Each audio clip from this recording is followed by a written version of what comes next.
clase la próxima semana con el profe Eduardo sobre inmunoterapia y ahí concluimos. Luego el martes de la semana que sigue, que creo que es día 12, pues hay una consolidación general como mismo hicimos para el parcial. Y de ahí el día 19 a mediodía el examen que ya les había comentado. ¿Está bien? Entonces, bueno, la clase de hoy ya yo la venía anunciando y vamos a estar hablando sobre inmuno-oncología. De hecho, los alumnos de la profe Priscilia que tenían seminario hoy o que tuvieron seminario hoy, pues vimos ya este tema en el seminario. Estuve trabajando hoy con ellos por una eventualidad. Y bueno, repasamos algunos de los conceptos que vamos a ver ahora mucho más en detalle, ¿no? En ese momento solo era para comprender mejor el paper, que está muy bonito, tiene que ver con temas de inmuno-oncología en el contexto de la obesidad y cómo bueno, los pacientes obesos parece tener si bien tienen un perjuicio en cuanto a la capacidad de detectar y eliminar células neoplásicas, tienen sin embargo un aparente beneficio en lo que se refiere al efecto de inmunoterapia, particularmente el bloqueo de puntos de control, que es un tema que vamos a ver hoy también acá. Entonces, antes de comenzar a hablar, hay un tema sumamente básico, que ya ustedes conocen desde la clase número 1, pero que explica todo lo que voy a hablar acá. Este tema tiene sentido solamente porque el sistema inmune tiene la capacidad de responder contra lo peligroso, independientemente si es extraño o no. Las células neoplásicas son células propias, por lo tanto, si el sistema inmune no fuera capaz de reaccionar contra lo peligroso, aunque eso peligroso fuera propio, no existiría la inmuno-oncología, no existiría la inmunoterapia aplicada al cáncer, porque no tendría sentido porque el sistema inmune no viera a las células neoplásicas. Pero por suerte, la evolución del sistema inmune permitió que su capacidad de responder contra lo peligroso también funcionase contra el evento de carcinogénesis, contra las células neoplásicas. La carcinogénesis, como se explica en la clase grabada, es el proceso multietapa que define que una célula normal se convierte en una célula neoplásica. En la clase grabada hay características generales de las células neoplásicas, que son las que se dan en llamar los sellos del cáncer. En la clase grabada también se habla sobre las cualidades habilitantes del cáncer, entiendas inflamación crónica, que es un tema que van a ver en el seminario porque en la obesidad se favorece la inflamación crónica, pero también la inestabilidad genética, que es un tema sumamente importante y que vamos a retomar en la clase de hoy, porque gracias a la inestabilidad genética se producen varios fenómenos asociados a la relación sistema inmune-cáncer. Así que de inestabilidad genética vamos a estar hablando bastante porque explica muchas de las cosas que yo les voy a contar hoy acá. Entonces, todos esos temas donde también en la clase se habla de lo que es un tumor benigno, un tumor maligno, todo eso queda para la clase grabada. Yo no lo traje acá porque es un contenido general para presentar el fenómeno de cáncer, que no es el objeto fundamental de atención del curso. El curso concentra su atención en los temas que yo voy a conversar acá sobre la relación sistema inmune-cáncer. Bien, ya los temas de oncología lo verán en los cursos pertinentes. Sin embargo, en la clase grabada se habla de ellos. ¿Por qué? Porque uno de los sellos del cáncer es justamente la capacidad del sistema inmune de escapar a la vigilancia la capacidad del cáncer de escapar a la vigilancia del sistema inmune, y por eso lo incluí en la clase. Lo pueden revisar y espero que les parezca clara la información. Entonces, para comenzar ya a hablar de aspectos directamente relacionados con la inmuno-oncología, el primer concepto que hay que tener claro es el concepto de inmunovigilancia, que como mencioné anteriormente es la capacidad que tiene el sistema inmune de vigilar la carcinogénesis, de estar atento a que esté ocurriendo no un proceso de transformación neoplásica y actuar a tiempo para que ese proceso de carcinogénesis no termine en un cáncer activo y progresando. O sea, el sistema inmune tiene la capacidad de contener esos eventos de carcinogénesis y bueno, una vez constituida la neoplasia, también tiene relación con ella y participa en controlar la neoplasia. Pero en cualquier caso, el fenómeno que se produce no es nuevo para ustedes. Lo que yo les voy a mencionar acá, que es la base de la inmunovigilancia al cáncer, ustedes lo conocen desde la primera unidad del curso. Aquí yo no les voy a mencionar a ninguna célula nueva, ni una molécula nueva, ya todos ustedes lo conocen. Porque lo que sucede cuando hay un proceso de carcinogénesis es que las células dendríticas que están patrullando el sistema, los los tejidos periféricos, digamos, al sistema inmune, las células dendríticas detectan señales de peligro, sobre todo DAMS. Recuerden que cuando está ocurriendo, cuando ocurre la carcinogénesis también hay muerte celular, eventos necróticos se producen.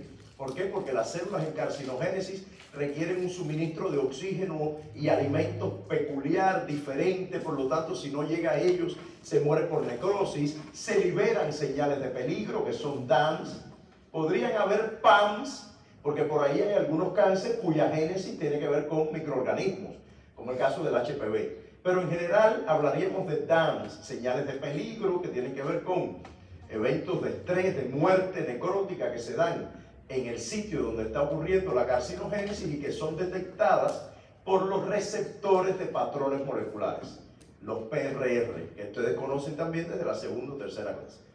Las células dendríticas, cuando detectan esas señales, ¿qué les pasa? Maduran, ustedes lo saben, y ese acto de madurar, que son una serie de cambios morfofuncionales que ocurren en ella, incluye la capacidad de migrar. La célula neoplásica migra para llevar la información de que está ocurriendo un evento peligroso.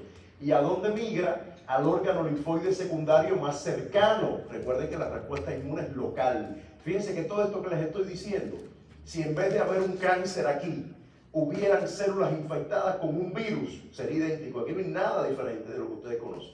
¿Ven?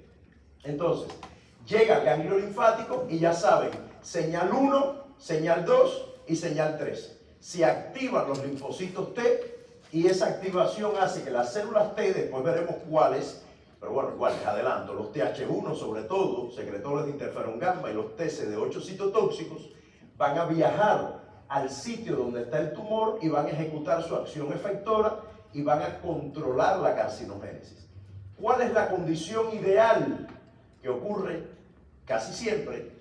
Bueno, pues que una vez que los linfocitos llegan y empiezan a matar células neoplásicas, se liberan cada vez más antígenos, más señales de peligro, que maduran cada vez a más dendríticas, que activan cada vez a más linfocitos, y esto se convierte en un círculo virtuoso que termina por contener la carcinogénesis. Se acabó, no hubo ningún trastorno evidente en el paciente, no hubo sintomatología, nunca fue al médico a verse ningún problema, y ese proceso ocurrió de manera natural, es parte natural de la actividad del sistema inmunológico. Y entonces, bueno, ¿por qué hay cáncer? Bueno, hay cáncer porque este fenómeno, que se llama inmunovigilancia, hay determinadas circunstancias en que no ocurre de manera eficaz. Y esas circunstancias van desde condiciones de inmunodeficiencia secundarias que puede tener el individuo, que deprimen la actividad del sistema inmune, incluyendo el estrés crónico, por ejemplo, incluyendo malnutrición, ¿correcto? Y también tiene que ver, y eso no se puede obviar, aunque en la clase está dicho, en la clase grabada, aquí no, que también hay un fundamento genético detrás del proceso de carcinogénesis, o sea, hay eventos que tienen que ver con la carcinogénesis que ocurren por la predisposición que tienen los individuos a desarrollar cáncer, algunos tipos de genes que están alterados, porque en definitiva el cáncer no es más que alteraciones genéticas y epigenéticas. Entonces esa convergencia de factores que hacen que en algunos casos se favorezca sí o sí la carcinogénesis, y el hecho de que el sistema inmune puede estar deprimido por alguna condición, incluso transitoria, pues eso puede llevar a que esto falle. Yo hablaba en la clase en el seminario del jueves, que también estuve, que era sobre el sistema inmune y embarazo. Bueno, el tema de que las mujeres embarazadas que desarrollan cáncer durante el embarazo generalmente es una condición muy riesgosa, muy peligrosa, muy compleja, porque justamente está desarrollándose el cáncer en un contexto donde el sistema inmune está deprimido para tolerar al feto. Entonces, en esas circunstancias, el fenómeno de carcinogénesis puede aparecer porque esto no ocurre de manera eficaz. Bien. Entonces, resumiendo, la inmunovigilancia permite que el sistema inmune tenga capacidad de detectar y eliminar células neoplásicas. Eso es fundamental. Y en ese evento, en ese proceso, son muy importantes las células dendríticas como generadoras de la primera señal que activa, la señal 1, 2 y 3, que activa linfocitos T. No solo las células dendríticas participan, hay otros componentes del sistema innato, macrófagos, linfocitos NK, son muy importantes también en el control del cáncer, o sea, no asocien el control del cáncer solo al sistema adquirido, a linfocitos B y T, sino que también células del innato como dendríticas e insisto, sobre todo NK, son muy buenas también en el control del cáncer. Ya que estamos hablando de dendríticas, les tengo que recordar algo que vimos por allá por la semana 5 o 6 y que aquí es muy importante, y es la presentación cruzada de antígenos. Cuando la célula dendrítica, ay mamá, se le acabó la batería. Buena cosa. Cuando las células dendríticas fagocitan los antígenos, cuando fagocitan los antígenos, como esos antígenos son fagocitados de manera natural, solo tenderían a presentarse en MHC clase 2 y solo activarían los linfocitos TCD4. ¿Bien? Entonces, si solo activan linfocitos TCD4, no ocurriría la activación de linfocitos citotóxicos para matar al tumor, para combatir las células neoplásicas. ¿Cómo se activan los TCD8? Gracias a la presentación cruzada, que les recuerdo es la capacidad única que tienen las dendríticas de capturar antígenos exógenos, fagocitarlos y en vez de presentarlos en MHC2, presentarlos también en MHC1 y en consecuencia activar linfocitos citotóxicos. Eso lo vimos hace varias clases. La presentación cruzada es muy valiosa en el control de virus y en el control del cáncer, porque las células dendríticas van a fagocitar antígenos y tienen que llevarlos a MHC2 y 1 para activar tanto linfocitos helper como linfocitos citotóxicos. Bien, listo. Ahora, otro concepto importante que les quiero hablar y que tiene que ver mucho con esta interacción sistema inmune y cáncer es el hecho de que cuando uno piensa en un tumor no debe pensar solamente en una masa de células neoplásicas, para nada. Un tumor es un núcleo complejo lleno de células muy heterogéneo, donde están obviamente las células neoplásicas y donde hay células normales que pueden funcionar de manera anormal. ¿A qué me refiero? En este sitio llamado microambiente tumoral, usted puede encontrar fibroblastos, que son normales, no son tumorales, pero que ayudan a la progresión del cáncer. Puede encontrar células endoteliales formando vasos sanguíneos, son normales, pero actúan de manera anormal, guiadas por las células neoplásicas para estimular la carcinogénesis. De pronto hay adipocitos, como en el caso de los individuos con obesidad, en todos en general, pero un individuo obeso evidentemente más, los adipocitos que también contribuyen a la carcinogénesis promoviendo inflamación. Y otro componente de este entorno son las células del sistema inmune. O sea, las células del sistema inmune están ahí, en el microambiente del tumor, y están interactuando con células neoplásicas. Algunas queriendo matarlas, las NK, las CD8 citotóxicas, y otras queriendo ayudarlas, las T reguladoras, las células mieloides supresoras, que lo que hacen es ayudar a la carcinogénesis porque deprimen la vigilancia del cáncer. Entonces, ese mundo de células que rodean a las células neoplásicas y que contribuyen a la carcinogénesis, ya bien al control o a la progresión del cáncer, pues se da en llamar, insisto, microambiente tumoral. Es un tema descrito hace alrededor de 40 años que le confiere gran complejidad al manejo del cáncer, porque evidentemente el cáncer entonces no es solo la célula neoplásica, es además el mundo de interacciones que ellas tienen con otras células, pero también abre oportunidades terapéuticas. Abre oportunidades terapéuticas porque, por ejemplo, usted puede hacer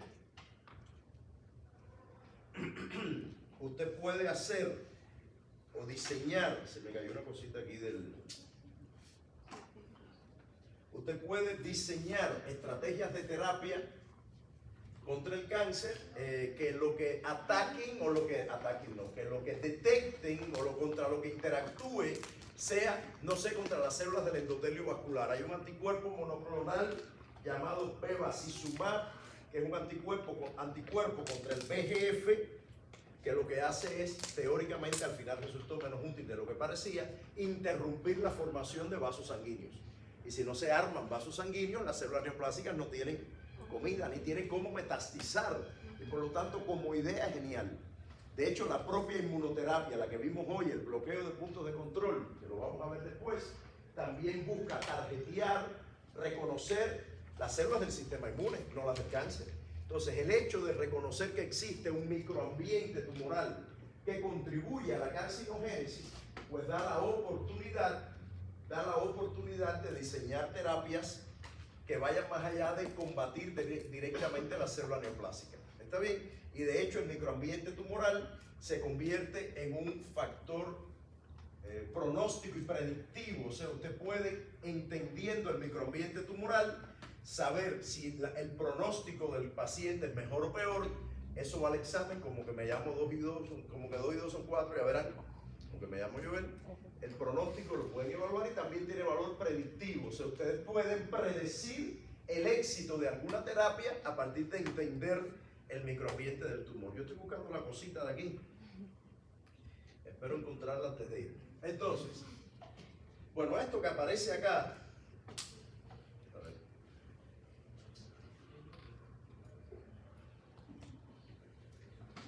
se enciende el bombillito pero no proyecta.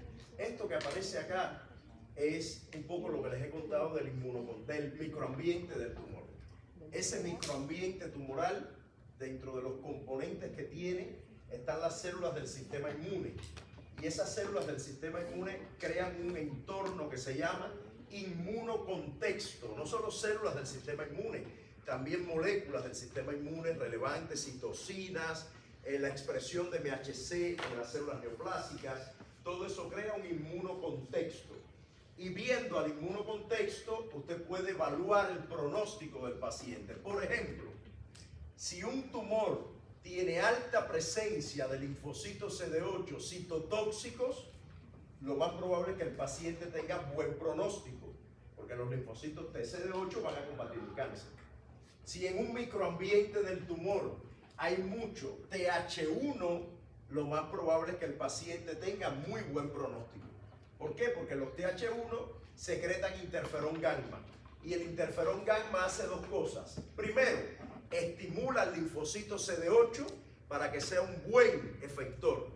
Segundo, hace que la célula neoplásica exprese más MHC1. Y eso es fundamental porque el MHC1 permite que el CD8 vea la célula neoplásica y la mate. Entonces, un microambiente tumoral rico en TCD8 citotóxico y en TH1 es buen pronóstico. Ya las otras son menos claras su participación, aunque en general, por ejemplo, si hay T reguladora, pues la cosa no irá muy bien. O si de pronto, bueno, hay otras moléculas que veremos después, que, bueno, moléculas y células que hablan a favor de que el tumor tiene capacidades de escapar. ¿Okay? Entonces, resumiendo lo que hemos visto hasta ahora, el sistema inmune es capaz de ver y eliminar células neoplásicas, esa es la inmunovigilancia. Ese hecho de ver y eliminarlas ocurre en un entorno complejo que se llama microambiente del tumor. Gracias. Microambiente tumoral, espero que igual que apareció esta, me aparezca la cosita esta que se me cayó. Es una cosita chiquitica que va aquí y que permite encender y apagar el talequito. Y si se quedara encendido para siempre no pasa nada, pero parece que se quedó apagado para siempre.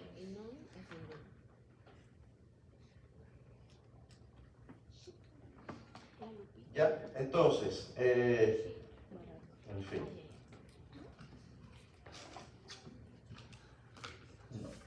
No va a subir. Y en este piso me está complicado. Bueno, nada. Y lo otro que quería comentar es, bueno, este tema que el inmunocontexto es muy valioso y definir, bueno, si tiene buen pronóstico o no en base al inmunocontexto es muy importante. Por ejemplo, yo decía en el seminario, ¿qué lógica tendría que en un paciente con alta presencia de linfocitos CD8 citotóxicos, por ejemplo, usted no detecte una buena contracción del tumor? Usted o sea, a pesar de que usted evalúe el inmunocontexto haciendo de pronto un estudio inmunistoquímico, lo que fuera, usted vea que tiene mucho CD8 citotóxico, pero no hay un control de la progresión tumoral. ¿Por qué podría ocurrir eso? Porque puede haber mucho CD8 citotóxico, pero el tumor puede no tener MHC clase 1. Entonces de pronto la célula CD8 citotóxica está, pero no hay MHC1. De eso vamos a hablar después. Pero en principio, cuando ustedes vean CD8 citotóxico, TH1 y muy poco T regulador, el pronóstico generalmente es bueno. Hablando muy en blanco y negro. Cada tumor tiene sus peculiaridades, cada individuo es un mundo, pero hablando muy en blanco y negro, estas tres poblaciones definen muy bien si el pronóstico es bueno o malo. ¿Bien? Entonces, el cáncer, ya había comentado yo anteriormente y ahora lo preciso mejor, el cáncer es una entidad que no es inerte, está en constante evolución. El cáncer evoluciona constantemente. ¿Por qué? Porque tiene una elevada inestabilidad genética. Hay mutaciones, translocaciones, regulación epigenética, o sea, eventos epigenéticos asociados a metilaciones, hipometilaciones, acetilaciones, asociados a microRNs, tal vez eso lo han visto en algún curso más de genética, y todos esos fenómenos condicionan que las células neoplásicas sean muy inestables y estén todo el tiempo intentando adaptarse al microambiente al que ellas pertenecen. O sea, ellas no son inertes, ellas están recibiendo presiones selectivas todo el tiempo, presiones selectivas que van desde la presión de oxígeno, la disponibilidad de nutrientes, la influencia de hormonas, de factores de crecimiento, todo eso está actuando en el microambiente del tumor y está favoreciendo que unas células neoplásicas progresen más y que otras progresen menos, dependiendo de la característica de la célula. Un tumor está lleno de células que comparten algún elemento común porque vienen del mismo tejido, pero son muy diversas. Van cambiando en dependencia de esa presión selectiva que ocurre en el microambiente del tumor. ¿Bien? Y en el microambiente del tumor, dentro de las tantas presiones selectivas que hay, está el efecto del sistema inmune. O sea, ese inmunocontexto, la presencia de células del sistema inmune en el sitio del tumor, genera también una presión selectiva. Cuando yo le hablo de presión selectiva, les estoy hablando de la misma presión selectiva que ocurrió en la evolución y que permitió que llegáramos a donde estamos hoy. O sea, la presión selectiva no es más que una serie de fenómenos que están todo el tiempo escogiendo a base de prueba y error cuál es el organismo que mejor se adapta, el tejido que mejor se adapta, la célula que mejor se adapta. Y esto está ocurriendo aquí. Las células del microambiente tumoral, las células neoplásicas, están recibiendo presiones selectivas y están todo el tiempo viendo cuál se adapta mejor a la disponibilidad de oxígeno que hay, al tipo de nutrientes que hay, en las hormonas que están disponibles, a los factores de crecimiento disponibles. Están todo el tiempo cogiendo tú sí, tú no, tú sí, tú no, y hay clonas que van guiando la progresión tumoral y otras clonas del tumor, clonas celulares, mueren porque no se adaptan.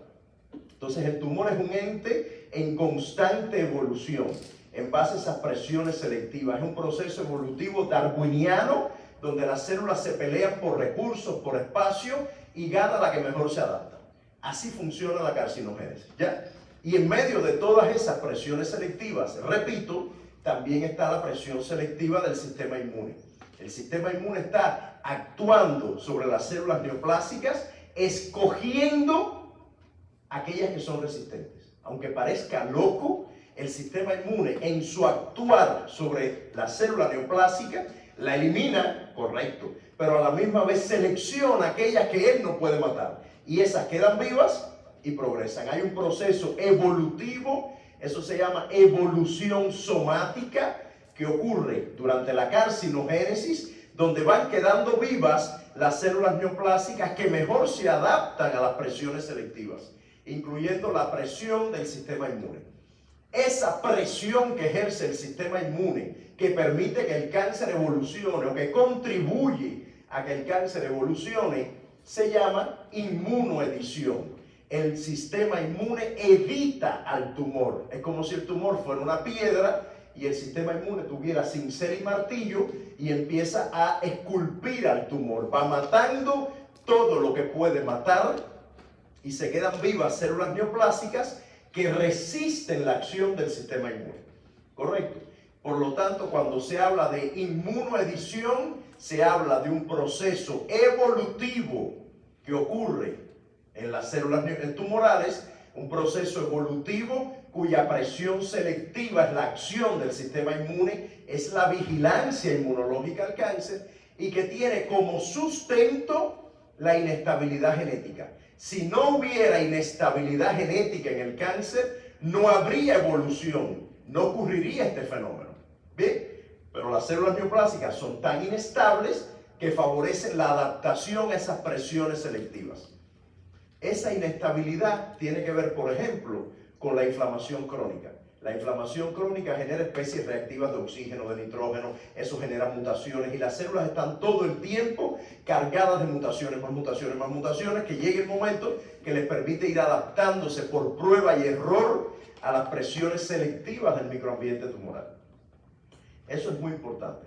Bien, eso explica por qué, esto no tiene que ver exactamente con esto, pero les voy a contar, eso explica por qué de pronto en las células neoplásicas aparecen antígenos que se dan en llamar oncofetales. Son antígenos que solo existen en una determinada etapa de la embriogénesis, luego se apaga su expresión por los mecanismos de regulación obvio de hipermetilación, desacetilación de histonas o por acción de microRNs, lo que sea, se apaga la expresión de esos antígenos. Y de pronto las células neoplásicas tienen tal inestabilidad genética que aparecen antígenos que solo existen cuando usted está en la barriga de su mamá. O de pronto una señora va al hospital porque tiene un dolor de cabeza que no se le quita, le hacen estudios, no tiene problema, tiene un cáncer de cuello de útero. En el cáncer de cuello de útero, dentro de la locura genética que hay, de pronto aparecen proteínas que pertenecen al sistema nervioso central. Y el sistema inmune, cuando ataca a las células neoplásicas, de paso dice, uy, allá arriba también está ese antígeno, vamos para allá. Y crea un proceso inflamatorio en el sistema nervioso central por culpa de que las células neoplásicas del cáncer de cuello de útero expresan antígenos que deberían estar solo en el sistema nervioso central. Ese efecto se llama paraneoplásico.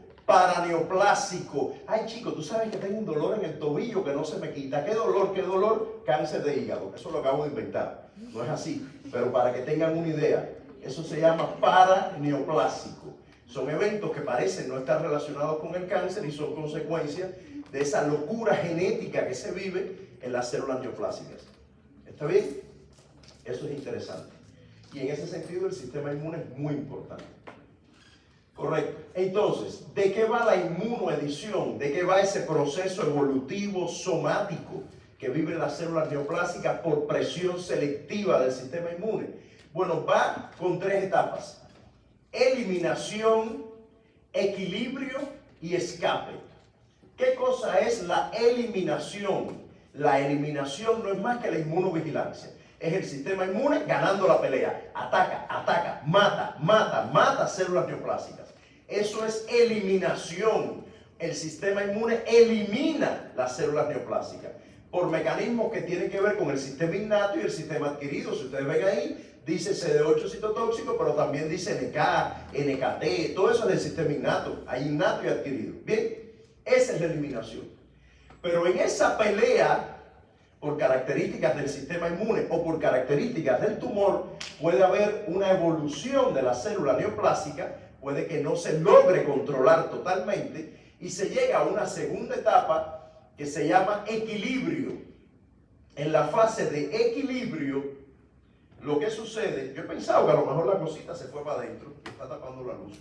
En la fase de equilibrio, yo estoy aquí hablando y estoy pensando en la cosita del teleguito. En la fase de equilibrio, la pelea no la gana ni el tumor ni la célula neoplásica. Como su nombre indica, están en equilibrio. En esa guerra, los dos están batallando. Y en esa batalla, el sistema inmune mata células neoplásicas y la célula neoplásica es como la hidra, se llama hidra, que tú le cortas una cabeza y le salen tres. Eso es el tumor. Entonces empieza a matar y hay células que empiezan a aparecer y que se hacen resistentes, ¿ya? Pero hay un equilibrio. El tumor de pronto, si hablamos desde el punto de vista clínico, parece no crecer. La masa tumoral no evoluciona. Y por último, llegamos a una fase de escape. Escape en que el tumor escapa, las células neoplásicas escapan de la actividad del sistema inmune, de la vigilancia. En ese caso, aparecen mecanismos de escape muy diversos, que los vamos a mencionar después, muy diversos, que permiten a la célula neoplásica evadir la vigilancia del cáncer. Y como concepto, y esto es lo más interesante de todo, el que enseña a la célula neoplásica a escapar del sistema inmune es el sistema inmune. Porque el sistema inmune es el que escoge las variantes resistentes. ¿Cómo funciona esto? Están todas las células neoplásicas y de pronto hay una que dice, ¡ay! Yo no tengo MHC clase 1, porque eso es prueba y error, prueba y error, prueba y error, prueba y error. Uy, yo no tengo MHC 1, todas mis amigas tienen MHC 1 y le hacen bullying. Ay, tú no tienes MHC 1, qué fea tú eres. Y ella va llorando, uy, yo no tengo MHC 1. Y llegan los CD8 citotóxicos y empiezan a matar a todas sus amigas. Y ella está así. Como ella no tiene MHC 1, es como la película de Jurassic Park, que el tiranosaurio Rex te hace así, pero si tú no te mueves no te mata, así. Igual, ella está así y todas las demás se murieron, y ella era una solita. Y cuando pasan 6 meses, ya son 1.000 millones como ella. Un tumor de 1 milímetro cúbico tiene 1.000 millones de células. Ya hay 1.000 millones como ella. ¿Ya? ¿Quién enseñó al cáncer a evolucionar? El sistema inmune, que mató a todas las demás y dejó viva a una que ahora crea un tumor diferente. Desde el punto de vista inmunológico es diferente. Entonces eso es inmunoedición. El sistema inmune llegó con cincel y martillo, mató, y dejó una. Y esa una hizo y volvió a crear otro microambiente. Nunca es una. Esto lo estoy obviamente poniendo muy en blanco y negro, pero para que tengan una idea, ¿no? Bien, entonces, así funciona la inmunoedición, ¿correcto? Evolución somática de las células neoplásicas, que tiene como base la inestabilidad genética y cuya presión selectiva es el sistema inmune. De hecho, se puede decir, y de hecho esa frase se usa mucho, que el sistema inmune tiene un rol dual sobre el cáncer. Tiene la capacidad de detectarlo y eliminarlo, y tiene la capacidad de estimular la progresión tumoral. Tiene un rol doble. ¿Bien? Bueno, desde el punto de vista clínico, digamos, por decirlo de alguna manera, si la eliminación funciona de manera perfecta, si la inmunovigilancia es perfecta, que gracias a Dios la mayor parte de las veces, pues usted nunca se enteró que había una carcinogénesis. Nunca. Luego, si hay una condición de equilibrio, o el tumor es muy chiquitico y usted no lo detecta, no hay ninguna sintomatología, o el tumor está diagnosticado pero no evoluciona. Y en la condición de escape, el tumor está en franca progresión, evidentemente. Usted puede diagnosticar el cáncer en la fase de escape. No quiere decir que la cosa empiece por aquí. Depende del tipo de neoplasia que sea. Te viene a dar síntomas cuando ya está aquí. ¿Correcto? Entonces eso depende de muchos factores. No piensen que la historia clínica tiene este mismo caminito, ni mucho menos. ¿Está bien? Entonces, repito, inmunoedición, 3 etapas. Fíjense que de hecho se llama la teoría de las 3E, porque es eliminación, equilibrio y escape. Esta es una de las preguntas más complicadas para mí, porque yo en el examen tengo que poner 5 opciones, todas empezando con E, porque obvio no les voy a poner una palabra que no empiece con E, porque esa obvio no es una opción. Tienen que ser 5. Yo he logrado llegar a 5, pero después de exprimirme el cerebro, me han pasado por la mente palabras como elefante, pero digo, no, me parece que no debe ser. Otras que tengan E y que tengan una lógica que puede ir aquí y que los confunda. ¿Bien? Entonces, eliminación, equilibrio y escape. La eliminación, el sistema inmune gana el tumor. En el equilibrio, ambos están en equilibrio. Y en el escape, el tumor le gana al sistema inmune y escapa. ¿Bien? ¿En qué condiciones se demuestra, por ejemplo, que la inmunovigilancia existe, que hay eliminación del tumor? Bueno, en una condición en ratones muy simple de demostrar. Si usted tiene ratones inmunocompetentes, son los azulitos, son ratones cuyo sistema inmune está normal, y usted le inocula un carcinógeno para que haya un cáncer, pues entonces ese tumor podrá aparecer, pero mucho menos que si se trata de ratones inmunodeficientes. O sea, usted puede tener un ratón que no produzca interferón gamma, que no tenga linfocitos CD8 o CD4. Ese ratón inmunodeficiente, como tendrá menos capacidad de vigilar, pues habrá más progresión del tumor. ¿Está bien? Lo mismo si es un tumor inducido que un tumor espontáneo, y eso de alguna manera se manifiesta también entonces en personas que tienen algún tipo de inmunodeficiencia. Los pacientes HIV positivos son más propensos al desarrollo de algunos tipos de cáncer. En fin, eso ustedes lo conocen. O sea, todo aquello que genere una condición de inmunodeficiencia transitoria, o de, por ejemplo, los pacientes trasplantados, cuando usted revisa la estadística, tienen a la larga más propensión a desarrollar cáncer. Porque un paciente trasplantado está durante 15 años con inmunosupresión. Y en algún momento, si hay un evento de carcinogénesis, puede progresar el tumor. Porque la inmunovigilancia está deprimida por el propio tratamiento. O, que esto yo siempre lo pongo como ejemplo, Pedrito, qué mala suerte, tuvo un problema primero con su mamá, después tuvo un problema con la casa, después tuvo un conflicto con el banco, después el hijo se fue de la casa y se peleó de él, y ahora tiene cáncer. Hijo, pero si ese hombre ha vivido en un estrés crónico los últimos 15 años, ese hombre no puede vigilar nada. Está de catarro en catarro, de gripe en gripe, de infección en infección, y termina con cáncer. Porque no puede, pero su sistema inmune está el pobrecito loco. Si ese señor no vive de problema en problema. Bien, porque tiene un estrés crónico que daña la vigilancia. El estrés crónico está muy conectado con el sistema inmune, con el sistema endocrino, eso ustedes lo conocen. Bien, entonces, esta es la eliminación. El equilibrio.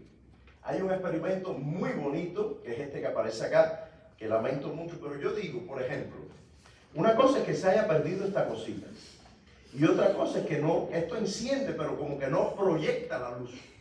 Le falta un impulsor. Ah, ¿tú crees que aquí adelante habría algo, no? Y que se le cayó también.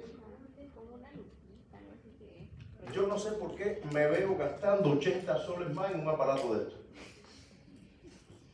Yo he detenido taxis en la calle, ¡para! Y bajarme y correr y regresar a la Universidad X a buscar este tarequito que se me ha quedado. O no el tarequito, la cosita de pasar, tú sabes que eso se conecta para poder pasar. Yo he regresado y le he dicho al taxi, ¡detente! Y he regresado. Y ahora se me viene a caer aquí. Qué triste, Dios mío. En este piso tan complicado. No, esto tampoco. Espero que nadie ponga en este piso cosas así raras que yo pueda tocar. No hay manera. Encendiendo la luz tal vez, ¿no? Ya, bueno, les explico esto primero. El equilibrio. ¿Cómo funciona el equilibrio? Miren qué interesante. Déjame ver si aquí hay el otro ejemplo. No traje el otro ejemplo, pero igual se los cuento. Miren qué interesante. De hecho, el otro ejemplo está en la clase. Estos son ratones inmunocompetentes. Inmunocompetentes. A estos ratones usted les inocula un agente carcinogénico, metilcolantreno, induce cáncer. En unos ratones hay cáncer y en otros no. Entonces, en aquellos donde no hubo cáncer, no hay evidencia de aparición de ningún tumor, usted, en algunos de ellos donde no hay tumor, inocula a esos ratones con un anticuerpo monoclonal o con anticuerpos monoclonales que depletan, que eliminan, que bloquean a los linfocitos CD4, a los CD8 y al interferón gamma. Y, oh misterio, aparece el tumor. Entonces, ¿es que estos anticuerpos contra esos linfocitos generan cáncer? Claro que no. Es que el cáncer siempre estuvo. Y el sistema inmune lo tenía en equilibrio. Y cuando usted elimina las células del sistema inmune, el cáncer dice, aquí estoy. Entonces, eso es una evidencia de que el equilibrio existe y que de usted perder ese equilibrio puede provocar. Por ejemplo, en una prueba, en un examen, yo ponía algo de eso.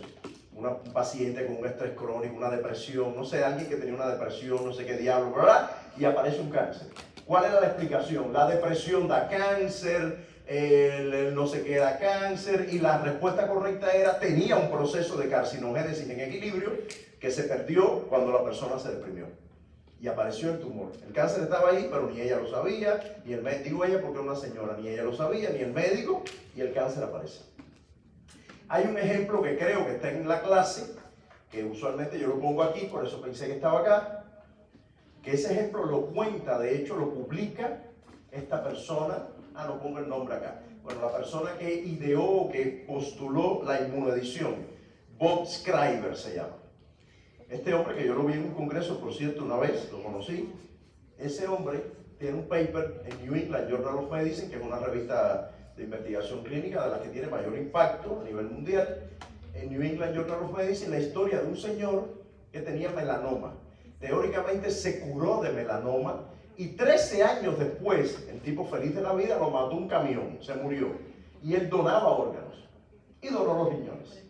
Y las dos personas que recibieron riñón de ese señor desarrollaron cáncer. Porque esas personas obviamente fueron tratadas con un agente inmunosupresor. Y cuando ocurrió ese proceso y el riñón llegó, ese riñón tenía células neoplásicas que no se manifestaban en el otro individuo porque había equilibrio. Cuando llegan los pacientes que reciben el riñón y ellos se deprimen por la terapia inmunosupresora del trasplante, aparece el cáncer. Entonces estaba en equilibrio. Ese es uno de los ejemplos de equilibrio mejor conocidos. ¿Está bien? Entonces esa condición existe y de romperse el equilibrio puede aparecer la carcinogénesis. Y por último, la fase de eliminación, que de las tres fases es la más compleja, digamos, porque tiene mayor cantidad de componentes involucrados. Como el cáncer es tan inestable, las células neoplásicas tienen tanta inestabilidad genética, pues aparecen variantes resistentes con muchas características. Hay eventos de escape que se dan en el microambiente del tumor, hay eventos de escape que se dan a nivel sistémico, hay eventos de escape que ocurren incluso en el tráfico leucocitario, o sea, esta endotelio vascular que se forma por acción de la célula neoplásica, una de las funciones que tiene, por eso es tan aberrado, es tan frágil, es evitar el tráfico leucocitario. El tumor evita la llegada de determinadas células que pueden dañarlo. Y eso se hace con vasos sanguíneos aberrados. ¿Bien? Además de que eso favorece la metatización, porque la célula neoplásica puede salir, puede al revés, ingresar al sistema vascular a través de vasos sanguíneos que sean muy frágiles. ¿Bien? Entonces los niveles de escape pueden ocurrir, el escape puede ocurrir a varios niveles. Por ejemplo, una cosa muy interesante que ocurre es que las células neoplásicas, en muchos casos, el proceso de metastización, que es a través del sistema linfático, colonizan los ganglios linfáticos. Una persona, una señora con cáncer de mama, por ejemplo, una de las exploraciones que se hace al momento de operarla es si los ganglios linfáticos axilares están colonizados. Hay un ganglio que se llama ganglio centinela, que es el más cerca de donde está la neoplasia, y ese ganglio centinela, de estar colonizado, es removido, porque las células neoplásicas de mama arriban al ganglio linfático, y usted dice, pero es una locura, ¿cómo van a ingresar al ganglio linfático si ahí están los linfocitos que la van a matar? No, ella controla lo que está ocurriendo en el ganglio linfático, ella regula la actividad linfocitaria a su favor. Y en ese sentido participan muchos actores, algunos no los voy a mencionar, porque solamente el metabolismo de la célula neoplásica es tan peculiar que eso solo altera los linfocitos. La célula neoplásica consume toneladas de glucosa, eso se llama efecto Warburg, consume toneladas de glucosa y produce mucho ácido láctico. Y ese ácido láctico acidifica el microambiente del tumor, acidifica el ganglio linfático, y cuando lo acidifica, los linfocitos dejan de producir interleuquina 2, interferón gamma, se afecta su proliferación, solo por el metabolismo. Las células dendríticas, por ejemplo, necesitan glucosa para madurar. Los linfocitos TH1 necesitan glucosa para producir interferón gamma. Si el tumor se traga toda la glucosa del microambiente, la dendrítica no madura de manera eficaz. Entonces no nos vamos a meter mucho en el mundo del metabolismo tumoral, del oncometabolismo, pero es un mundo fascinante del que hay mucha información, como también en el inmunometabolismo, que es un tema que no hablamos acá, y que contribuye al escape del tumor. Yo solo les voy a hablar de algunos ejemplos de escape, que son un poquito más concretos, más cercanos a ustedes, que les van a resultar más simples de comprender. Entonces, ¿cuáles serían esos? Bueno, imagínense que esta imagen que hay acá sea un campo de batalla. Y en ese campo de batalla están los dos ejércitos que están peleando, el tumor y el sistema inmune. Una manera que tiene el tumor, una primera oportunidad que tiene el tumor de escapar del sistema inmune es esconderse, hacerse menos inmunogénico, menos atractivo. El tumor puede dejar de expresar algunos antígenos, puede dejar de expresar MHC clase 1. Es como si este ejército se llenara de unas especies como luchaban los romanos, que se cubrían así de unos escudos. ¿No lo han visto en las películas? En Asterix y Obelix se ve. Que se llenan así de unos escudos y se esconden. Bueno, imagínense eso. El tumor se ha escondido del sistema inmune. No es inmunogénico, no es atractivo. Las células del sistema inmune no lo logran detectar y no lo logran eliminar, sobre todo las CD8 citotóxicas, por ejemplo, que son tan importantes. Esa es una manera. La otra manera es utilizar armas, obviamente. Entonces el tumor utiliza dos tipos de armas. Este es el arma de la pelea cuerpo a cuerpo y este es el arma que tú disparas. La de disparar, bueno, incluye la secreción de moléculas como TGF-beta, que es un agente que desmantela la capacidad citotóxica de los CD8, los apaga. De pronto secreta interleuquina 10, secreta gangliósidos, galactina. La galactina se une a la molécula TIM3, que la vimos hoy en el seminario, que es un punto de control negativo, y cuando la galactina se une a TIM3, el linfocito se apaga. Entonces estos son armas que dispara el tumor, balas que suelta el tumor para matar a los linfocitos. Por cierto, en el año 2007, yo me hice doctor en ciencias con una tesis relacionada con la capacidad inmunosupresora del gangliósido N-glicolil Gm3, que es un gangliósido tumor específico, y su acción sobre las células del sistema inmune. Los gangliósidos me hicieron a mí doctor en ciencias. Entonces, la otra molécula que es muy interesante es esta que se llama acá IDO. IDO es una enzima que es parte del metabolismo del triptófano y depleta el triptófano. Entonces, cuando los linfocitos llegan a donde está el microambiente del tumor, no hay triptófano porque el tumor lo depletó y lo convirtió en quineurina, que es un intermediario metabólico, pero que resulta tóxico para los linfocitos. En otras palabras, insisto, el tumor puede cubrirse, o sea, se hace menos inmunogénico, o dispara, y secreta todas estas moléculas. Pero además de disparar, decía que hay combate cuerpo a cuerpo. El tumor tiene membrana, lo que sería como unos cuchillos, digamos. ¿Qué cuchillos tiene la célula neoplásica en la membrana? Unos que conversamos hoy. PD1, por ejemplo. PDL1, perdón. Tiene PDL1 y cuando el linfocito llega con su PD1 le hace ¡ra! Y lo mató. Y lo mató por apoptosis. También está la interacción fas-ligando que induce apoptosis. Son como cuchillos que tiene la neoplásica, la célula neoplásica en la membrana. No tiene solo que disparar, hay un contacto cuerpo a cuerpo y mata al linfocito. Ese es otro mecanismo de escape. El otro mecanismo de escape es este chiquitico que aparece acá y aquel de allá. Y es uno de los más interesantes. Imagínense que ahora no es que el tumor se esconda, no es que el tumor dispare, no es que el tumor tenga un cuchillo para matar, no. Es algo todavía más maquiavélico. El tumor dice, ¿qué célula es la que va a avisarle a los linfocitos que yo estoy aquí? La dendrítica, perfecto. Dendrítica, venga como un momentico. No, yo sí tú, venga como un momentico. Dendrítica, como tú eres la jefa del otro ejército, yo te voy a tirar una plata y por favor no me traigas más a los linfocitos aquí. Entonces la dendrítica pierde su capacidad de madurar, su capacidad de migrar y sobre todo de contar de manera eficaz que ahí hay un tumor. Por ejemplo, uno de los mecanismos es el VEGF. El VEGF es Vascular Endothelial Growth Factor. Fíjense cómo todo está integrado. El VEGF es el que estimula que haya nuevos vasos sanguíneos. Ese mismo VEGF inhibe la maduración de las dendríticas, por ejemplo. También otra manera de que no maduren, ya se las conté, el tumor se roba toda la glucosa y la célula dendrítica encuentra el peligro, pero no puede madurar. Y déjenme preguntarles, ¿qué pasa cuando una célula dendrítica sale del microambiente del tumor para el ganglio y no está madura? ¿Qué ocurre cuando ella llega al ganglio? ¿Qué señal ella no entrega? ¿Entrega señal 1? Sí, señal 1 está, MHC1 ya la tiene, MHC2, señal 1 hay. ¿Qué señal no hay? ¿No hay señal 2? Cuando no hay señal 2, que es la señal de peligro, ¿qué le pasa al linfocito T? Hay un fenómeno que evaluamos en el examen. Alergia.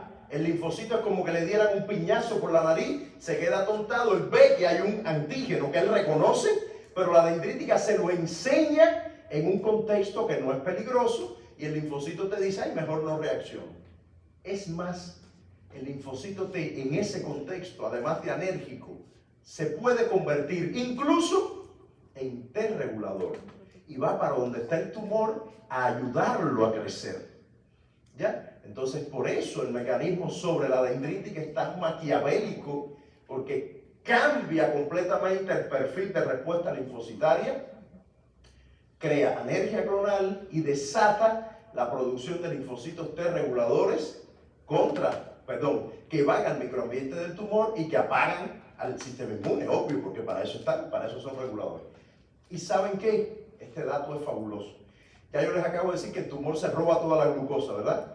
No puede haber dendríticas madurando, no hay TH1 actuando, no puede producir interferón gamma. ¿Usted sabe qué célula no vive con glucosa? Las T reguladoras. Ellas llegan a donde está el tumor y dicen, aquí no hay glucosa, yo no tengo problema. La célula T reguladora vive de ácidos grasos. De ácidos grasos.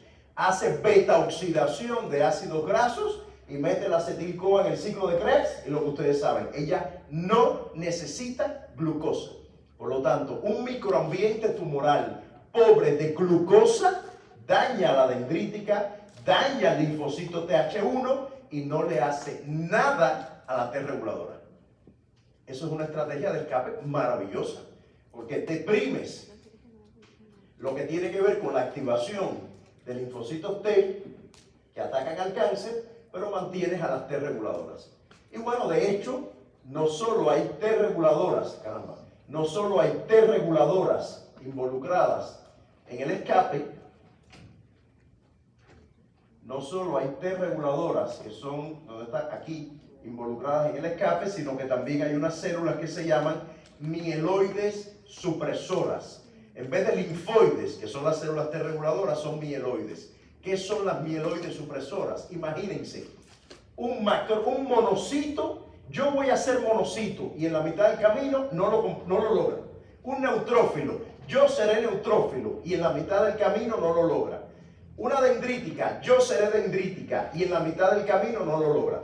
Todas esas células mieloides que no completan su diferenciación se vuelven reguladoras y deprimen el sistema inmune. Esas células existen en todos nosotros. Ellas están ahí controlando la respuesta inmune normal. Y el cáncer que hace, las aumenta.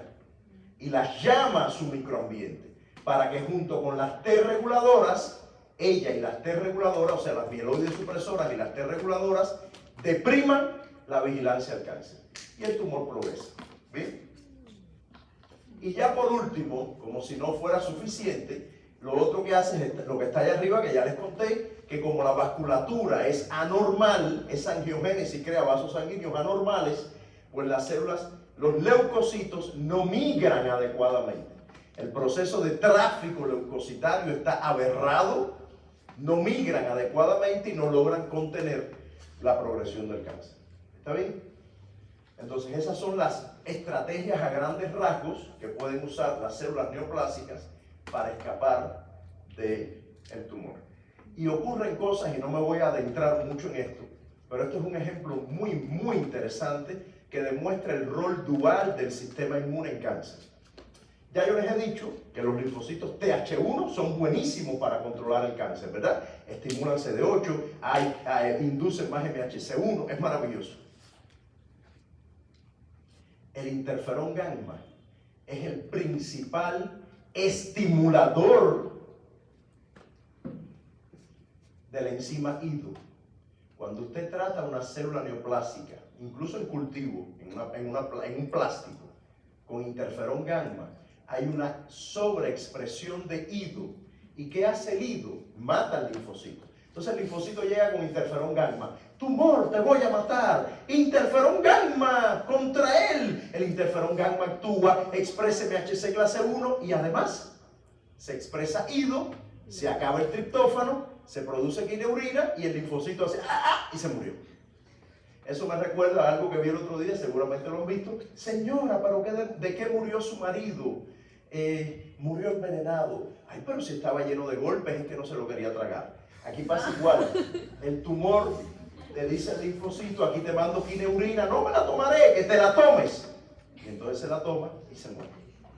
Muy bien, entonces el interferón gamma está en el filo del cuchillo. Es fundamental para vigilar, pero puede promover escape. ¿Bien? Si yo les cuento el paper que me leí hace poco con el tema de inmunoterapia y el interferón gamma, es para llorar. De pacientes donde el bloqueo de puntos de control, en vez de controlar el tumor, hace que el tumor crezca de manera brutal. Porque el interferón gamma en esos pacientes, por alguna razón que nadie diablo sabe por qué es, estimula la desdiferenciación de las células neoplásicas, acumula células neoplásicas muy indiferenciadas, y eso es maravilloso para que el cáncer progrese, porque mientras menos diferenciada está, mejor se adapta al microambiente. Es catastrófico. O sea, hay pacientes que se inoculan bloqueo de puntos de control, estos anticuerpos que vamos a ver después, que vimos en el seminario, y que en vez de controlarse el cáncer, hiperprogresan. El tumor crece a pasos agigantados. Y quien lo provoca es el interferón gamma, el mismo que ayuda a los otros pacientes. O sea, es una locura, realmente. Una locura. ¿Bien? Generalmente cuando yo salgo de estas clases, siempre hay algún que otro alumno que decide abandonar la carrera. Porque dice, profe, si esto no tiene futuro, de la manera que usted lo cuenta, no hay futuro. Pero bueno, no, siempre hay algo que hacer. Muy bien, entonces, listo. Terminamos la parte más básica que quería contarles a ustedes de la vigilancia, del inmunocontexto, del microambiente tumoral, de aquellos factores que contribuyen al control del cáncer, de la inestabilidad genética como base para la inmunoedición, que es la evolución somática del cáncer, de las etapas de la inmunoedición, ejemplos concretos de eliminación, equilibrio y escape. Listo. Lo otro que falta por contar es la parte de cómo todo eso se aplica al manejo del cáncer, que es la parte de la inmunoterapia, o sea, intentar aprovechar todo ese conocimiento para combatir el tumor. El primer acercamiento a este tema ocurrió cuando quedó clarísimo no solo que el sistema inmune podía atacar al cáncer, sino que además las células neoplásicas tenían un mundo antigénico diferente al de la célula normal. Una célula tumoral tiene antígenos, como les decía, antígenos oncofetales, rarísimo. Tiene moléculas que solo existen en la célula neoplásica. O sea, distinguen a la célula neoplásica de la célula normal. No es solo ya la morfología que un anatomopatólogo puede ver en la microscopía, sino que luego se hacen marcajes por inmunistoquímica o lo que fuera, que detecta moléculas que te dicen, oye, eso es un tumor aquí donde quiera, porque esa molécula no está en un tejido normal, ¿correcto? Entonces, ese mundo antigénico diferente abrió las puertas a la primera intención de hacer inmunoterapia. Bueno, la primera fue en los años 80 con interleuquina 2 e interferones, que es una estrategia que todavía está activa para tumores muy específicos, porque es una estrategia sumamente tóxica. Prácticamente no se usa, solo en algunos tipos de melanoma, de cáncer renal, pero algo muy aislado. Ya prácticamente no se usan citoquinas porque son muy tóxicas. Pero bueno, al margen de eso, cuando esos tiempos fueron quedando atrás, empezó a desarrollarse diversas estrategias cuyo blanco fundamental, conceptualmente hablando, era esa diferencia en el mundo antigénico de una célula normal y una tumoral. Entonces, ¿qué dijeron? Ah, perfecto, vamos a estimular las dendríticas con señales de peligro, vamos a inocular en una persona antígenos tumorales, Los vamos a fabricar en el laboratorio, antígenos que solo son del tumor, y los vamos a inocular en un entorno peligroso. ¿Qué cosa es inocular un antígeno en un entorno peligroso? ¿Eso qué hace? ¿Hacer qué es eso? ¿Cómo se llama eso en el argot popular? Tomar un antígeno y prepararlo adecuadamente, inocularlo en la persona. ¿Cómo se llama eso? Vacunar. Eso es una vacuna. Eso es vacunar. Esa es una estrategia de inmunoterapia. Vacunar. Claro, no es una vacuna preventiva. Esa vacuna se coloca en pacientes con cáncer, donde lo que se busca es estimular la vigilancia. Le están dando a los linfocitos, mira linfocito, aquí te estoy poniendo el antígeno del tumor en un entorno peligroso para que te actives y vayas a matarlo. Vacunas, que fue lo primero que se intentó hacer. Cuando yo estaba recién graduado por allá por el año 98, lo que se estudiaba en el mundo y lo que se intentaba hacer y se hacía en el instituto donde yo trabajaba en Cuba eran vacunas para combatir el cáncer. Porque usando el fundamento de la vacunología se pretendía combatir el tumor. Parecía una estrategia buenísima. Lo otro que tomó una fuerza enorme y que todavía está vivo es la terapia blanco, que la hablamos hoy en el seminario. ¿Qué cosa es terapia blanco? Es utilizar drogas o anticuerpos monoclonales dirigidos contra la célula neoplástica. Y ahí están los famosos anticuerpos rituximab, que reconoce la molécula CD20 en linfocitos B y que se utiliza en el manejo de leucemias, linfomas. Cetuximab, que reconoce la molécula HER1, que es una oncoproteína y que se utiliza en cáncer de colon, cáncer de estómago, cáncer de cabeza y cuello. Trastuzumab, que es el que todo el mundo conoce como Herceptin, que se utiliza en pacientes con cáncer de mama HER2 positivo.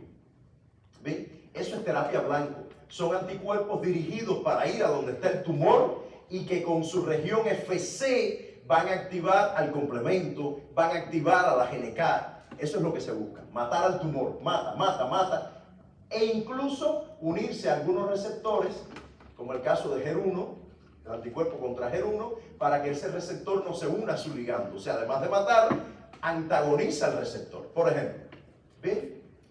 Y lo otro, y es este dibujito que está aquí al ladito, son moléculas que son inhibidores tirosinquinasa, que hay un montón de inhibidores tirosinquinasa que se unen a oncoproteínas cuya actividad implica fosforilar tirosinas. Tirosina, quinasa. Las quinasas fosforilan, las fosfatasas fosfatan y quitan fosfato. Las quinasas fosforilan. Y hay muchas oncoproteínas que estimulan la progresión del cáncer, que son tirosinas quinasas. Y usted las puede bloquear con drogas, de las cuales hay un montón, inhibidoras de ese fenómeno. Hasta ahí todo parecía maravilloso. Se curó el cáncer, eso era en los años 90. Se curó. No, el problema es que lo que la gente no tenía claro es que como el cáncer era tan inestable y además había inmunoedición, pues ese sistema inmune que iba a combatir el tumor se tenía que enfrentar también a los mecanismos de escape. Estas estrategias que yo puse acá, ninguna ataca un mecanismo de escape. Lo que hacen es atacar al tumor. Nadie consideraba que el tumor regresaba para atrás a pelear. Todo el mundo asumía que el tumor estaba así esperando que lo mataran. No, el tumor regresa a pelear. Y en esa pelea ocurre la inmunoedición gracias a la presión selectiva del sistema inmune, gracias a la inestabilidad genética del cáncer. Ocurre la inmunoedición, el cáncer escapa y el cáncer dice, aquí estoy yo. Cuando se empezó a usar terapia blanco, sobre todo con inhibidores tirosinquinasa, los pacientes pasaban de estar llenos de tumor con metástasis a no tener nada. Y a los 6 meses otra vez lleno de tumor. Y cuando eso ocurre, ya usted no puede darle la misma terapia, porque ya esas células son resistentes a la terapia que usted ha puesto. ¿Ven? Entonces, apareció la idea de que lo que había que hacer no era solamente estimular la vigilancia. No basta con estimular a los que matan al tumor. Usted tiene que apagar los mecanismos de escape. Y uno de los mecanismos de escape que se apaga son los puntos de control negativo de la respuesta inmune. Se le llama bloqueo de puntos de control, que es lo que está en el seminario de esta semana. ¿Por qué? Cuando ocurre la activación linfocitaria, esa activación se tiene normalmente que apagar. Obligado, no estoy hablando en portugués, obligado no. Obligado se apaga, porque si no nos enfermamos. Y uno de los mecanismos para apagar, hay muchos, T reguladoras, citocinas antiinflamatorias, metabolismo, inmunometabolismo. ¿Ya? Uno de los mecanismos para apagarlo, ya ustedes lo conocen, y es que las células T expresan CTLA4, expresan PDL1. En el examen salió CTLA4, que yo me equivoqué y puse CTL1. Ya, esa es una molécula inhibidora de los linfocitos. Entonces, eso es normal, los linfocitos empiezan a expresar esas moléculas. Y el tumor dice, ay, pero espérate un momentico, esa molécula que tiene el linfocito la mata. Ay, yo voy a expresar el ligando para matar al linfocito, es una de las dagas que tiene el tumor. Entonces alguien, que por cierto se ganó un premio Nobel, dijo, perfecto, vamos a bloquear a los inhibidores, vamos a bloquear CTLA4, vamos a bloquear PD1, vamos a bloquear PDL1. Si usted lo bloquea, no hay señal que mate al linfocito. Y el linfocito está activo más tiempo para combatir el tumor. ¿Bien? Y ahí aparecieron los anticuerpos monoclonales contra CTLA4, contra PD1, contra PDL1. Anticuerpos como ipilimumab, nivolumab, pembrolizumab, que son anticuerpos humanos o humanizados que bloquean la señal inhibitoria. Si usted inhibe un inhibidor, usted está activando la respuesta. ¿Sí o no? Si hay una molécula que es inhibidora y usted la inhibe, el fenómeno se activa. Eso pasa aquí. Cuando usted bloquea, cuando usted inhibe CTLA4, PD1, PDL1, el linfocito entonces está activo más tiempo para combatir al tumor. ¿Está bien? Ese es el bloqueo de puntos de control que busca inhibir a una señal inhibitoria con anticuerpos monoclonales. Esta estrategia es menos tóxica que la quimioterapia, obvio, pero tiene un nivel de toxicidad intrínseco. ¿En qué radica? Les voy a hacer una pregunta. ¿Ustedes creen que los anticuerpos contra CTLA4, PD1 y PDL1 sean anticuerpos que solo reconocen los linfocitos que atacan al cáncer? No, reconocen a todos los linfocitos, todos. El que ataca cualquier cosa. Por lo tanto, este efecto natural del sistema inmune de apagarse no ocurre. Y hay que estar vigilando al paciente porque se le abre un hueco así en el estómago y en el intestino. Porque hay autorreactividad. Hay que vigilarlo, hay que darle dexametasona, hay que inhibir, parar el tratamiento 15 días hasta que el paciente mejore. O sea, es una terapia infinitamente menos tóxica que la quimio, pero hay que vigilar al paciente. Porque ese fenómeno, lo que me toca hablar a mí aquí no es del efecto secundario que produce, sino más que nada de la base inmunológica. Y la base inmunológica dice que esta inhibición es importante, que ocurre ese apagado.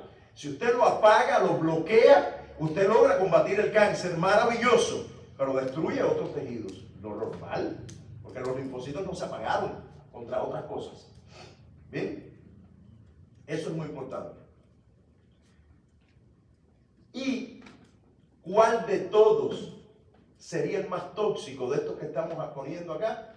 El ipilimumab, por ejemplo, anti-CTLA4. No voy a hablar de nombres. El anti-CTLA4. ¿Por qué? Porque él inhibe al linfocito en el priming.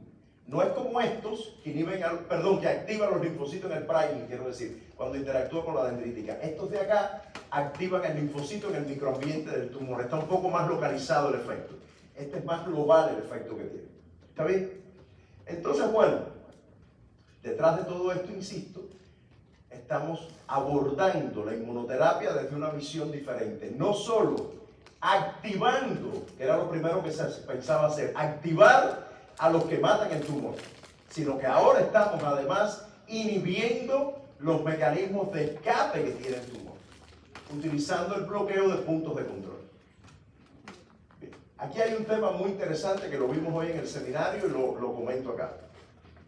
Si un tumor, escúchenme, no es atractivo para el sistema inmune, porque hay tumores que por su naturaleza histológica no atraen el sistema inmune. Tienen una carga de antígenos muy pobre, por ejemplo. Si un tumor tiene una carga antigénica pobre, tiene una carga mutacional, no antigénica, mutacional pobre, la carga de mutaciones es baja, el sistema inmune le pasa por al lado y dice, ay, eso está un poquito raro, pero déjalo ahí, y sigue. Y esos tumores se llaman desiertos inmunológicos. Cuando usted va a ver el inmunocontexto, no hay nada, está desierto. En ese tumor, donde no hay linfocitos que vayan a matarlo, ¿ustedes creen que tenga sentido usar el bloqueo de puntos de control? No tiene sentido, porque el bloqueo de puntos de control, escúchenme, no despierta la actividad linfocitaria, no. El que está despierto se mantiene despierto más tiempo. Si no está despierto, pues usted no está haciendo nada. Usted le pone el anticuerpo y el señor va al baño y lo orina. Y no hizo nada el anticuerpo. Porque no hay linfocitos contra el cáncer. Bien, de hecho está muy demostrado, estos son tumores y esta es la carga de mutaciones de los tumores. Mientras más carga mutacional haya, más eficacia tiene el bloqueo de puntos de control. Melanoma, non-small cell lung cancer, o sea, cáncer de pulmón de células no pequeñas, cáncer renal y otros, son muy inmunogénicos. Y cuando usted pone esta terapia es maravilloso, maravilloso. Pero si el tumor es poco inmunogénico, páncreas, usted no va a lograr nada, porque los linfocitos no están activos contra el tumor. ¿Cómo usted puede activar a los linfocitos? Usted puede hacer una vacunación con antígenos tumorales para que el linfocito se active y una vez activo, usted le pone el bloqueo de puntos de control. Digamos que, yo lo decía en el seminario, el acto de vacunar significa a tu mamá por la mañana, niño, las 7. Mira tú, niño, las 7. A lo mejor aparece, es tarde. Esa es tu mamá, eso es vacunar. Y mantenerte despierto todo el día es café, café, café. Ese es el bloqueo de puntos de control. Pero si usted está durmiendo, el café no le hace nada, se lo tiene que tirar en la cara porque usted no se lo está tomando. Entonces, el bloqueo de puntos de control solo funciona si su mamá lo despertó. Despiértate. Eso hace el acto de vacunar. Despierta al sistema inmune y usted le da bloqueo de puntos de control en terapia combinada y usted mantiene el linfocito vivo más tiempo. No solo vacunar, de hecho hay maneras más sencillas que el acto de vacunar para calentar el tumor. El acto de que el tumor se llene de linfocitos se llama calentar el tumor. Y eso, la mejor manera de hacerlo, ¿cuál es? ¿Algún alumno que estuvo en el seminario? ¿Cuál es la mejor manera para calentar un tumor? Quimioterapia. Quimioterapia. La quimioterapia mata millones de células del tumor. Y cuando las mata, el sistema inmune dice, espérate, 100 millones de células muriéndose por apoptosis en 5 minutos, ahí hay algo raro. Y va a ver lo que está pasando. Entonces el tumor se calienta con muchos métodos, pero la quimio es uno de los más eficaces. ¿Bien? Y cuando usted despierta al tumor, cuando usted lo calienta, ahí puede usar bloqueo de puntos de control. Si no, no tiene sentido. Está demostrado que lo más importante para que haya eficacia en el bloqueo de puntos de control es no tanto la expresión de PD-1 en el linfocito como el hecho de que el tumor sea muy inmunogénico, tenga mucha carga mutacional, lo que se llama tumor mutational burden, no sé cómo se dirá, burden. El otro día en otro lugar, yo dije no sé qué cosa, el buffer. Y la chica me dijo, no entiendo, profe, querrá decir el buffer. Ay, de ahí, a partir de ahí, toda la clase era el agua y el buffer.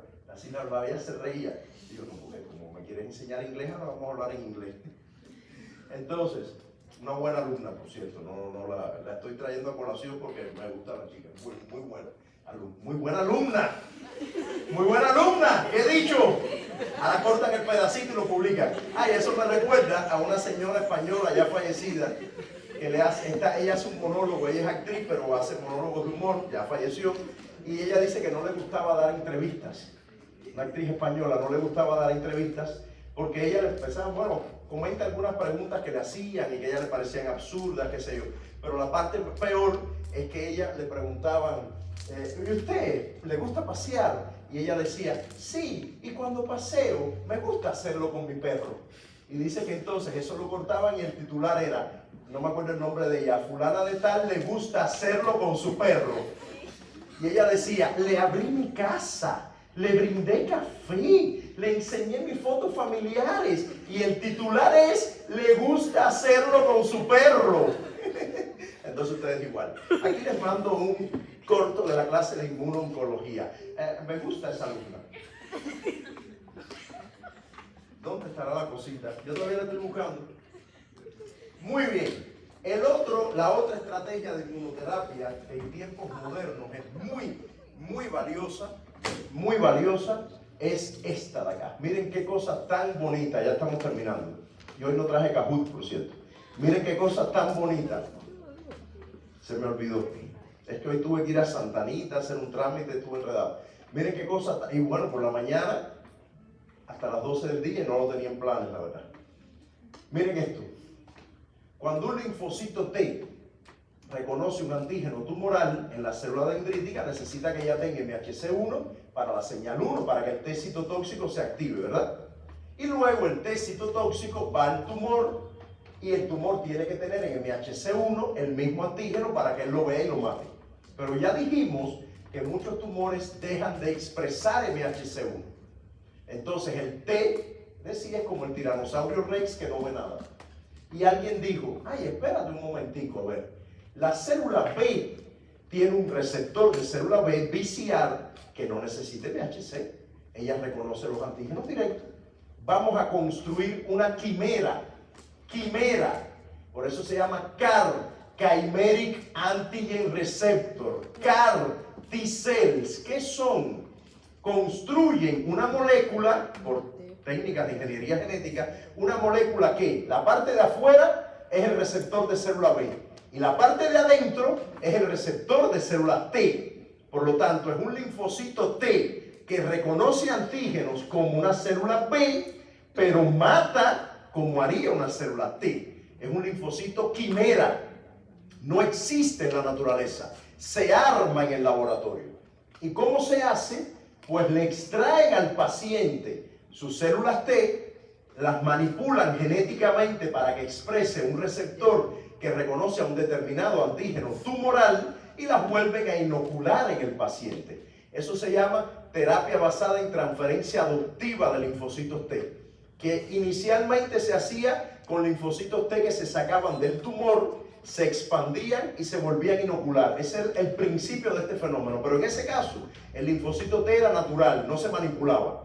Aquí dijeron, no, vamos a manipularlo. Entonces los CAR T-cells son linfocitos T que tienen la cosa especial de que reconocen antígenos del tumor directamente. ¿Algo pasó? Reconocen antígenos del tumor directamente. No necesitan MHC1. ¿En dónde se han utilizado esas terapias? Que, por cierto, cuesta $500,000 y entre nosotros. ¿Dónde se ha usado? En el manejo de leucemias y linfomas pediátricos, sobre todo. También en adultos, pero sobre todo pediátricos. Fue la primera estrategia terapéutica del mundo de manipulación genética que fue aprobada por la FDA. Automáticamente, porque el impacto en los niños fue tan brutal, en positivo, que la aprobaron al momento. Entonces, lo que se le hace es que se le extrae a los niños. Son niños que han tenido esta enfermedad, tienen leucemia y linfoma y ya no responden a ningún tratamiento. Se le extraen los linfocitos T, se manipulan genéticamente y se vuelven a inocular en los niños. Este tipo de terapia no es muy útil en tumores sólidos. Hay algunos ejemplos de tumores sólidos, o sea, cuando yo digo tumor sólido, a lo mejor es un término muy inadecuado, ¿no? Porque es más, todos los tumores son sólidos teóricamente, ¿no? Porque, por ejemplo, no sé, la leucemia y el linfoma no hay un tumor, las células están migrando en el sistema circulatorio, o luego están en el ganglio linfático o en el vaso. Pero no hay un tumor sólido como en el pulmón, que tú dices, ahí está el tumor. ¿Sí? Entonces hablo de neoplasias hematológicas, son las que se han beneficiado más con esta terapia. Con los CAR T-cells, Chimeric Antigen Receptor. Hay un paper de hace algunos años muy bueno que mostraba cómo habían evolucionado los CAR T-cells, o sea, qué estrategias de ingeniería genética se estaban usando para activarlos. Y el paper se llamaba, era un paper de revisión que se llamaba CAR T-cells del Ford al Ferrari, porque como es CAR en inglés, del Ford al Ferrari, así se llamaba, para demostrar que había evolucionado esta estrategia terapéutica. ¿Está bien? Entonces, por favor, sentido común. Si en el examen yo les digo, los CAR T-cells son linfocitos, rayita, manipulados genéticamente, que nadie me marque B, porque se llaman CAR T-cells. T-cells. No pongan B, se los pido. Hay quien pone B, a pesar de todo. Se los pido. Pongan T-cell. ¿Bien? Correcto. Entonces, esto es lo que les traía para hoy. En la clase grabada hay más información, sobre todo de la primera parte. Luego de esta parte también deben haber algunas figuritas más. Pero la historia está contada, insisto, para resumir, porque no hay Kahoot. El sistema inmune vigila el cáncer, porque las células neoplásicas son peligrosas.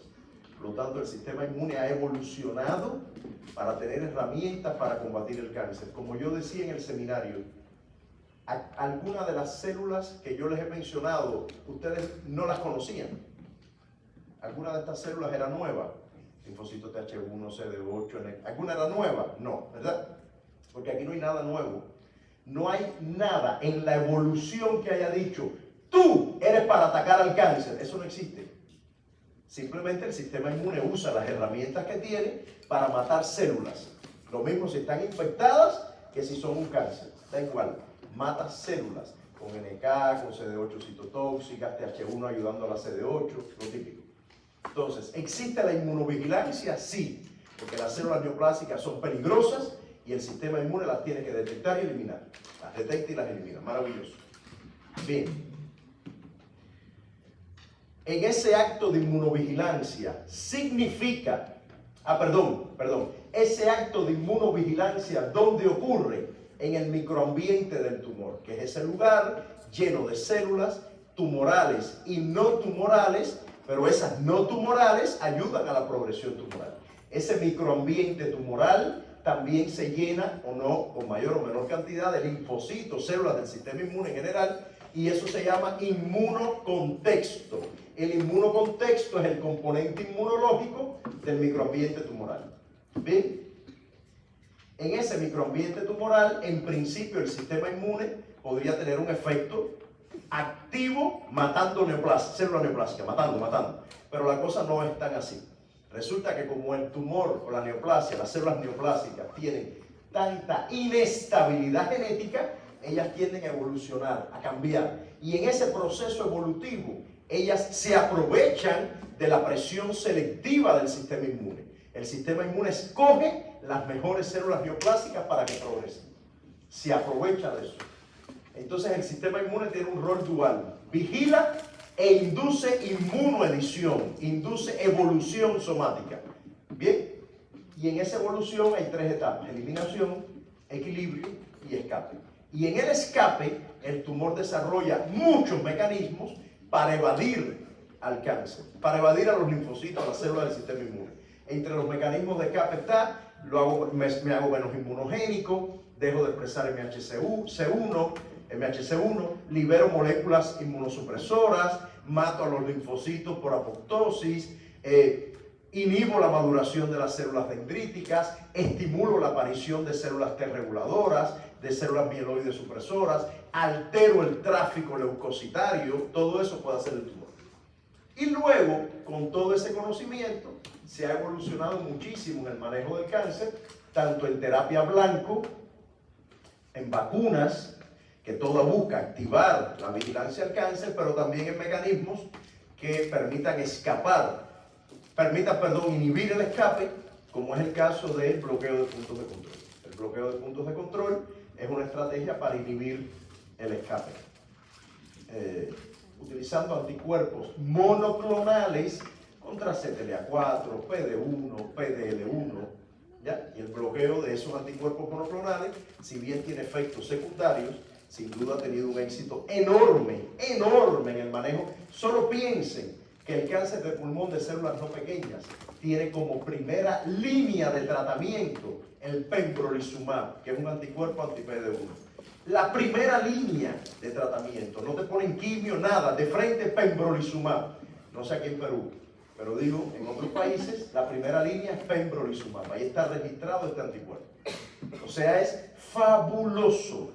Pero para que eso ocurra, tiene que ser un tumor muy inmunogénico, con alta tasa de mutaciones, o sea, un tumor caliente, lleno de linfocitos. Si se trata de un tumor frío, poco inmunogénico, donde hay un desierto inmunológico, usted solo puede tener éxito si combina esta terapia con una terapia de calentamiento, quimioterapia. ¿Bien? O vacunar, más que la quimio es la más atractiva. También radio pudiera ser, pero sobre todo quimioterapia.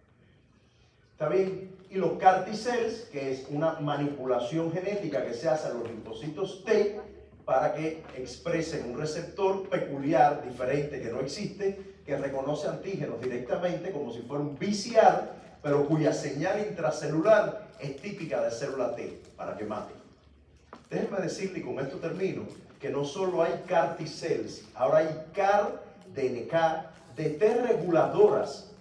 ¿Para qué se puede usar un CAR T-Rex para el control del rechazo a trasplante?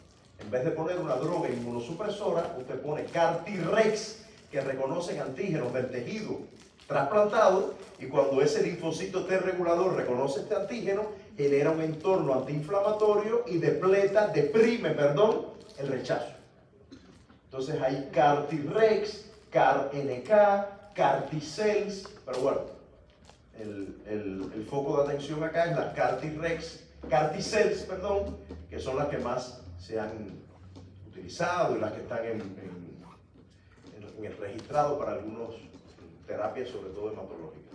O hematológicas, sobre todo no, hematológicas. ¿Está bien? Neoplasias hematológicas, perdón. Muy bien. Voy a encender la luz. A lo mejor está dentro de esta cosita, porque yo no sé dónde pudo haber caído. Yo no sentí que saltara nada, la verdad.